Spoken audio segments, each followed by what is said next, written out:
Victor Montagliani, the head of Concacaf, the vice president of FIFA Council. A little surreal, this happening today after all these years? Yeah, it's emotional, actually. It's a long journey since we first thought about it, and now to see this, and obviously Qatar was emotional to start with, obviously qualifying, but I feel our country has earned the right to host because of the work that's been done by a lot of people, not just myself, over the last 20 years to get us where we are. And today we'll crystallize that with who's coming to our country and who we're playing. Tell me about the first moment. I know you had been thinking about it. Yeah.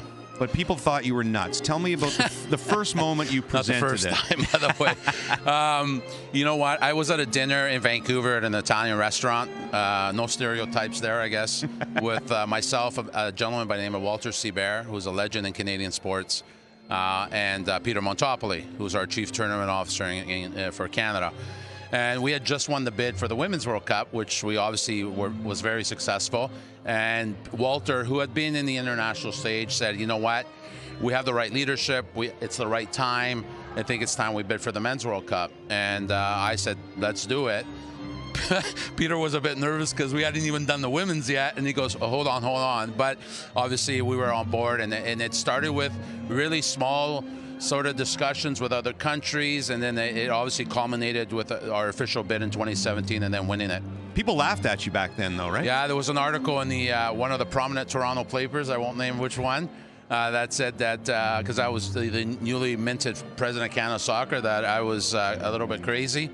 I still have the article on my desk, by the way, so it's a motivator, still is. So you have to be somewhat neutral on this day, but are you rooting for certain matchups for Canada? For instance, let's say Italy was to win that playoff. Italy in Toronto on June 12th would be amazing. That might not be the ideal thing for Canada's chances of advancing, though. Where do you lean there? I don't have to be neutral because CONCACAF, all the countries that are going to qualify for, or the 6 that have and the 2 hopefully that come through the playoff, they're going to be playing at home. This is CONCACAF.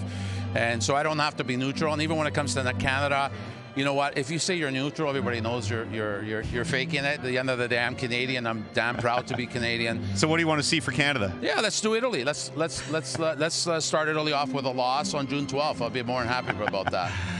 All right, it's a complicated draw today. Yeah, people are going to have to follow, and then tomorrow you announce you're going to, as soon as this draw is over, you're going to get together and have a meeting and allot the games to the respective cities. Could you take us through as simply as possible how that will be done? How do you decide who is going to play where and who is going to come to Canada?